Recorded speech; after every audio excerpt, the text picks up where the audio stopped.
तुमच्या घरात जर सातत्याने भांडणे होत असतील, तुमच्या आयुष्यात कायमच कोणती ना कोणती समस्या येत असेल, एखादे महत्त्वाचे काम पूर्ण होत नसेल, नेहमी काही ना काही अडथळे येत असतील, तर तुमच्या घरात वास्तुदोष तर नाही ना हे समजून घ्या.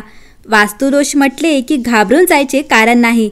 तुम्हाला जर असे वाटत असेल की वास्तुदोष निवारण्यासाठी कायम कोणती ना कोणती पूजा करावी लागले किंवा घरात काहीतरी तोडफोड करून दिशा बदलावी लागेल, तर काळजी करू नका. वास्तुदोष दूर करण्यासाठी तुम्हाला एवढी मेहनत घ्यायची गरज नाही, कारण आम्ही इथे तुमच्यासाठी काही उपाय घेऊन आलो आहोत. या उपायांचा अवलंब तुमच्या घरातील वास्तुदोष दूर होतील, तसेच तुम्हाला तुमच्या दैनंदिन कामकाजात येणाऱ्या अडचणी देखील दूर होतील. गायत्री मंत्राच्या जपामुळे तुमची बुद्धी प्रगल्भ होते. तसेच घरात बसून या मंत्राचा जप केल्याने निर्माण होणारे सकारात्मक कंपन तरंग घरातील वास्तुदोष दूर करतात. गायत्री मंत्राचा जप सूर्योदयापूर्वी केल्यास प्रभावी ठरतो. वास्तुदोष दूर करण्यासाठी कुटुंबातील सर्वांनी एकत्रित गायत्री मंत्र जप केल्याने तातडीने परिणाम जाणवतात. मात्र सर्वांना जमत नसेल तर किमान कुटुंब प्रमुखाने गायत्री मंत्राचा जप करावा. गायत्री मंत्राचा जप करणे शक्य नसल्यास रेकॉर्ड केलेला गायत्री मंत्र सकाळच्या वेळेला सदैव वाजत ठेवावा. त्यातूनही सकारात्मक लहरी निर्माण होऊन वास्तुदोष दूर होतात. कुठल्याही शुभकार्याची सुरुवात शंख वाजवून केली जाते. त्यामुळे दिवसाची सुरुवात शुभ होण्यासाठी सकाळी आंघोळीनंतर शंख वाजवून शंखनाद नक्कीच करावा. शंखनादातून निर्माण होणारी ध्वनी लहरी नकारात्मक लहरींना दूर करतात आणि वातावरण निर्मळ आणि पवित्र राहते. तसेच पूजा केल्यानंतर दिवसभरात जी फुले पाने वाळून त्याचे निर्माल्य तयार होते, हे निर्माल्य सकाळी लवकरात लवकर देवघरातून काढावे.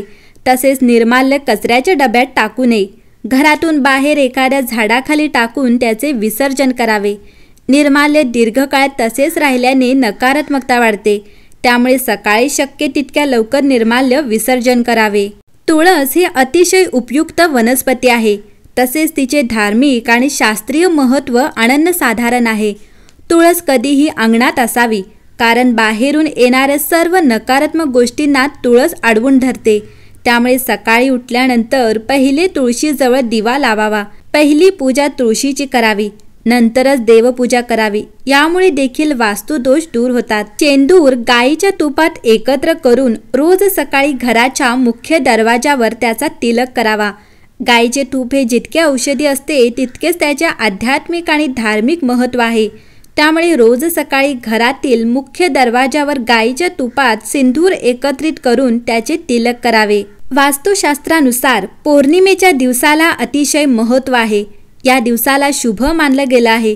पौर्णिमेच्या दिवशी घरामध्ये गंगाजल शिंपडावं. यामुळे नकारात्मकता संपते. नकारात्मक ऊर्जा जाण्यासाठी जाड मीठ वापरावं. हे मीठ पाण्यात टाकून लादी पुसण्यासाठी करावं. यामुळे घरातील बॅक्टेरिया तर संपतात, शिवाय सकारात्मक ऊर्जा देखील येते. घरामध्ये पॉझिटिव्ह एनर्जी येण्यासाठी लाफिंग बुद्धाला अतिशय महत्त्व आहे. ज्या घरात लाफिंग बुद्धाची मूर्ती ठेवली जाते त्या घरात नेहमीच आनंदी आनंद नांदतो. त्यासोबतच तांब किंवा पितळेचा कासव घरामध्ये ठेवणं शुभ मानलं जातं. हे कासव घरात उत्तर दिशेला पाण्याच्या भांड्यामध्ये ठेवावं. त्यामुळे घरातल्या समस्या संपून घरात संपत्ती यायला सुरुवात होते. वास्तुशास्त्रानुसार घरात पैशांशी संबंधित वाद असल्यास खर्चासाठी किंवा व्यवहारासाठी तुम्हाला तिजोरीची दिशा बदलणे आवश्यक आहे. तिजोरी नेहमी पूर्व किंवा उत्तर दिशेला असली पाहिजे.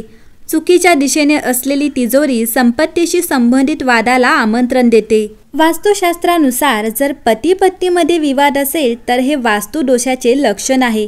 यातून मुक्ती मिळविण्यासाठी बेडरूमच्या रंगाची काळजी घेतली पाहिजे.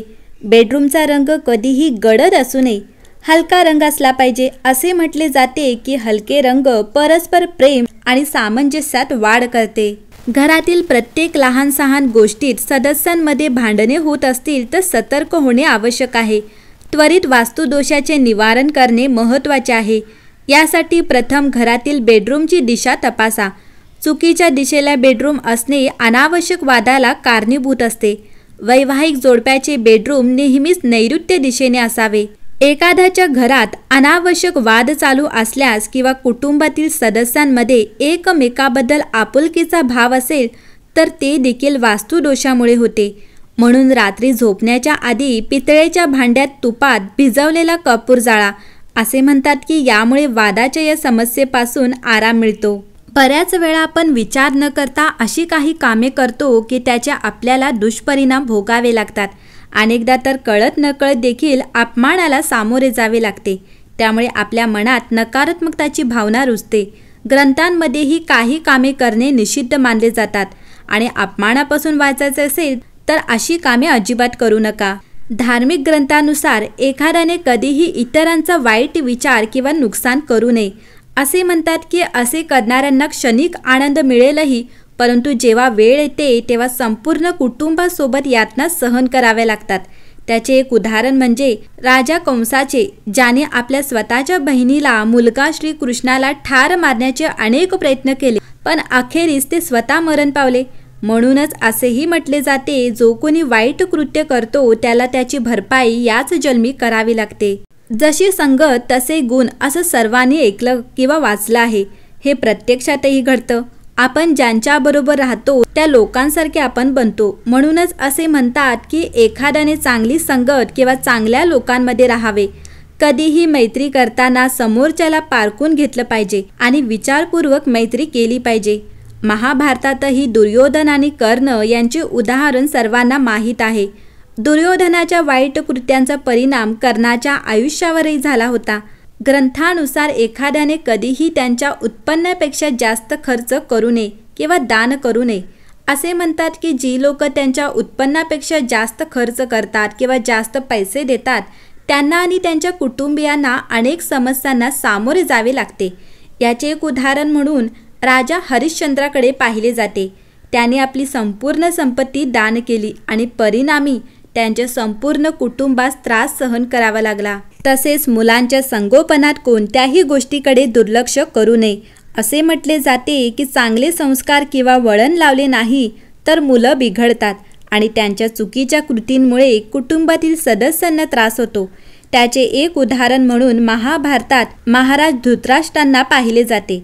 जर त्याने आपला मुलगा दुर्योधनास अधर्माच्या मार्गावर जाण्यापासून थांबवले असते तर कदाचित महाभारतासारखे मोठे युद्ध झाले नसते.